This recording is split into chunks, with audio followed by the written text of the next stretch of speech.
ओम शांति। आज की शिक्षाप्रद कहानी का शीर्षक है असली पारस की प्राप्ति। कहते हैं एक ब्राह्मण था, निर्धन था, गरीब था। वो एक संत की सेवा करता था। जो संत सिद्धि प्राप्त था। ब्राह्मण को सूक्ष्म में ये एक इच्छा रहती थी कि मुझे संत की कृपा से कुछ धन की प्राप्ति हो जाए। एक बार संत ने ब्राह्मण को कहा कि मैं आपकी सेवा से बहुत प्रसन्न हूँ। आपने बहुत प्यार से सेवा की है। अब आपको क्या चाहिए? मैं आपको कुछ देना चाहता हूँ। तो ब्राह्मण ने कहा कि मैं अभावग्रस्त हूँ।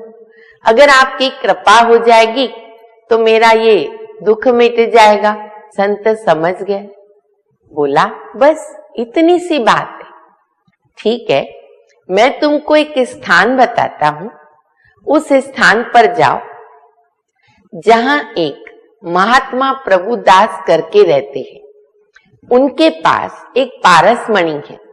आप उससे जितना भी सोना एकत्रित करना चाहो आप कर सकते हो। ब्राह्मण तो ये सुनकर बहुत खुश हो गया, प्रसन्न हो गया और दौड़ दौड़कर उस महात्मा के पास चल पड़ा। जब वहां पहुंचा तो देखा कि महात्मा जी की कुटिया बिल्कुल सिंपल, साधारण। घर के अंदर कोई भी साधन नहीं, सुख के साधन नहीं और महात्मा जी तपस्या कर रहे। जब वो उनके पास पहुंचे तो महात्मा जी ने कहा, ये लो तुम पारस मणि, ये लेने आए हो ना? ये देखकर ब्राह्मण को ये विचार आया कि इतनी अच्छी वस्तु होते भी महात्मा ने अपने लिए तो कोई धन इकट्ठा नहीं किया। तो उन्होंने ये संकल्प महात्मा जी के आगे रखा। महात्मा जी ने सुनकर के कहा कि देखो, इस पारस मणि से जो भी सुख अर्जित होंगे वो तो सब क्षणभंगुर है। मेरे इस शरीर के साथ साथ वो भी खत्म हो जाएंगे और ये साधन मन की अशांति भी पैदा कर सकते हैं।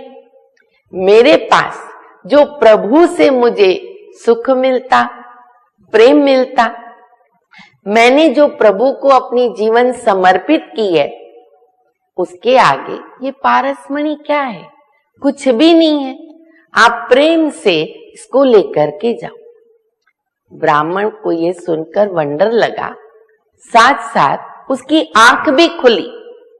उसको लगा कि ये तो सही बात है। तो उसने महात्मा को कहा कि फिर मैं ऐसी चीज क्यों ले जाऊं जो मेरे मन की शांति छीन लेवे। मैं तो आज आपसे सच्चा सही रूप से पारस लेके जा रहा हूं। और इसी प्रकार ब्राह्मण लौट के गए। सचमुच इस दुनिया के जो भी सुख के साधन है, भौतिक सुख क्षणभंगुर का है, जो सब हमारे साथ विनाश हो जाते। इसमें सुख के साथ साथ दुख भी है जो हमें दुखी कर देता है। इसलिए हमें इन भौतिक साधनों से वैराग्य आना बहुत जरूरी है। आत्मा को जो सच्चा सुख चाहिए वो तो अतीन्द्रिय सुख में ही प्राप्त होता है, आध्यात्मिक मार्ग पर ही चल करके प्राप्त होता है। तो क्यों न हम ऐसा आध्यात्मिक मार्ग पर चल करके सुख को प्राप्त करें। परमपिता परमात्मा उसका मार्गदर्शन भी कर रहे हैं कि संसार में रहते हुए हम अपने को डिटैच कैसे रख सके। ओम शांति।